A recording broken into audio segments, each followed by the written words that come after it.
नमस्कार दोस्तों, स्वागत है आपका आपके अपने चैनल हिंदी स्टोरीज एंटरटेनमेंट में। चलिए आज की ये मज़ेदार स्टोरी शुरू करते हैं। कहानी है रामपुर गांव की, जहां के मर्द महिलाओं को हमेशा नीचा दिखाने की कोशिश में रहते। अरे अभी तक खाना नहीं आया, क्या मुझे एक और शादी करने की जरूरत है? नहीं जी नहीं, ऐसा मत करना, वरना मैं कहाँ जाऊंगी। खाना लेकर मैं अभी आई जी। गांव की पंचायत में भी फैसले हमेशा औरतों के खिलाफ ही रहते। मैं जो फैसला सुनाता हूँ वो भगवान की आज्ञा होती है। इस लड़के ने अपने मन से शादी करके अच्छा नहीं किया। लड़के को घर भेज दो और इसकी शादी इसकी जाति की किसी लड़के से करवा दो, लेकिन ये लड़की, इसे तो गांव के बाहर निकाल दो। नहीं नहीं जमींदार साहब, ये क्या बोल रहे हैं? ऐसा नहीं हो सकता। मेरी बेटी मासूम है, इसे अच्छे बुरे की समझ नहीं है। अरे कहाँ जाएगी ये बेचारी? कहाँ जाएगी? इतनी चिंता है तो पूरे परिवार का गांव निकाला कर देते हैं। बेचारे पूरे बसे बसाए परिवार को गांव छोड़ना पड़ता है। चाहे जो हो, अगर बेटियों को कंट्रोल नहीं कर सकते तो गांव में रहने का कोई मतलब नहीं है। यहाँ औरतों को दब कर रहना होगा। कोई भी अपने हिसाब से कुछ नहीं कर सकता, सब ईश्वर की मर्जी से ही होगा। तभी गांव का एक आदमी दौड़ा दौड़ा आता है। सरपंच साहब, जमींदार साहब, वो कालिया है ना, उसकी बेटी पढ़ने के लिए शहर जा रही है। अच्छा, ये कब हो गया? और कालिया की हिम्मत कैसे हो गई ऐसा करने की? लेकर आओ उसे और उसकी बेटी को। बस फिर क्या था, हाजिर हो जाते हैं कालिया और उसकी बेटी सरपंच के सामने। और कालिया, ये क्या सुनने में आ रहा है? बेटी को इंजीनियर बना रहा है तू? और ये बता, गांव में तो स्कूल नहीं है, फिर कहां से इतनी क्लास पास कर गई तेरी बेटी? राधा, जो कि कालिया की बेटी है, उसे लगता है कि सरपंच उसकी तारीफ कर रहे हैं। सरपंच जी, मैंने ऑनलाइन पढ़ाई की है, डिस्टेंस लर्निंग से। सभी में मैंने अच्छे नंबर पाए हैं, जिसे देखते हुए शहर की इंजीनियरिंग कॉलेज में मुझे स्कॉलरशिप मिली है। वाह जी वाह, क्या होती है ये? पहले तो ये बताओ, फिर आगे की बात करते हैं। पूरा गांव राधा की बात सुन रहा था और राधा बोलती जा रही थी। तो ऐसे मैं फ्री में एक अच्छी शिक्षा लेकर गांव में जो कुछ परेशानियां हैं, जैसे बिजली, पानी और इंटरनेट जैसी समस्याओं के लिए काम करूंगी। मैं गांव को शहर से जोड़ने के लिए पुल का निर्माण करवाने का प्रस्ताव रखूंगी।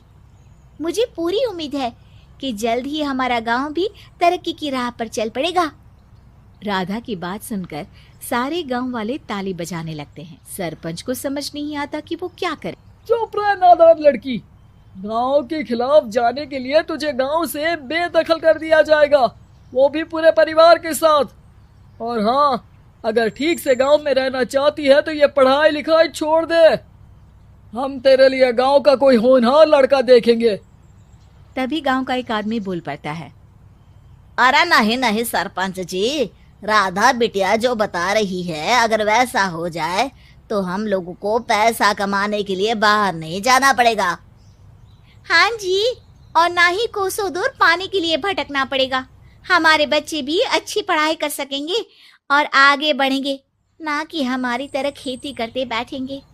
क्यों गांव वालों, राधा बिटिया का साथ देना चाहिए ना। सरपंच देखता है कि गांव राधा के साथ है तो वो चुप हो जाता है। वो घर आकर अपने सलाहकार से बात करता है, जो बहुत ही चालाक किस्म का इंसान होता है। अरे सरपंच साहब, आपको बहुत ही होशियारी से काम लेना पड़ेगा। एक बार गांव तरक्की कर गया, यहाँ के बालक पढ़ लिए तो कोई ना पूछेगा आपको। और फिर ये जो बेटा और बेटी है ना आपके, इनको भी आम लोगों की तरह ही जीवन जीना होगा। हाँ, लेकिन करे तो क्या करे?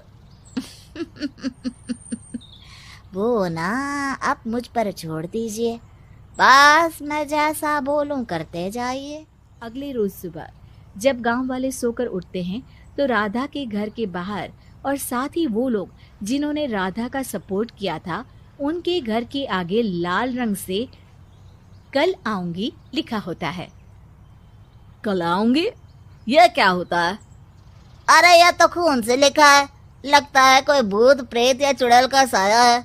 चलो सरपंच जी के पास चलते हैं। सभी सरपंच के पास जाकर उसे सारी बात बताते हैं। अरे ये तो बड़ी मुश्किल की बात है। चलो मैं एक बाबा को जानता हूँ, उन्हें बुला लेता हूँ। सरपंच बाबा को लेकर गांव के घर के बाहर जाता है।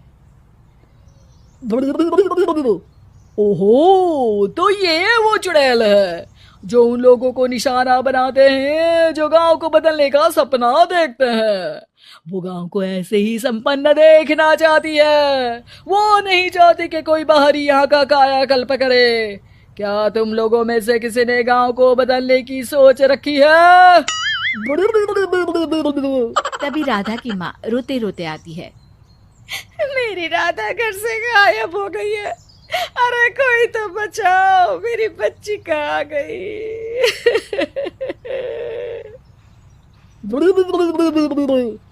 ले गई वो चुड़ैल, तेरी बच्ची को ले गई। अब वो उसे श्रापित करके छोड़ेगी, उस पर चुड़ैल का साया हो जाएगा। तभी बुरी सी हालत में राधा भी वहां आ जाती है।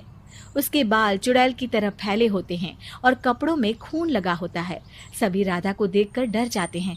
माँ, पता नहीं मुझे कौन उठा कर ले गया था। अरे दूर दूर हो जा चुड़ैल, अब हम लोग इस गांव में नहीं रुकेंगे। अरे कैसी बातें कर रहे हैं आप? कल तो आप मेरे भरोसे गांव का हुलिया बदलने, अपने बच्चों को पढ़ाने और तरक्की उन्नति की बात कर रहे थे, तो आज क्या हो गया आपको?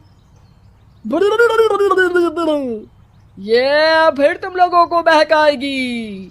ये चुड़ैल गांव में आ चुकी है, ऐसे ही ये तुम्हारे घर के बच्चों को भी ले जाएगी। गांव वाले राधा को गांव से बाहर निकाल देते हैं। उसके माँ बाप रोते रहते हैं लेकिन गांव वाले नहीं मानते। मैं भी अपनी बहन के साथ गांव के बाहर रहूंगा, लेकिन वो पढ़ाई नहीं छोड़ेगी। वहीं सरपंच के घर पर सलाहकार कहता है। देखा, सांप भी मर गया और लाठी भी नहीं टूटी। लेकिन अगले ही दिन सरपंच के घर के बाहर भी वही शब्द लिखे होते हैं और फिर सरपंच की बीवी कहती है, हमारी बेटी को किसी ने अगवा कर लिया है। तभी राधा का भाई वहां आ जाता है।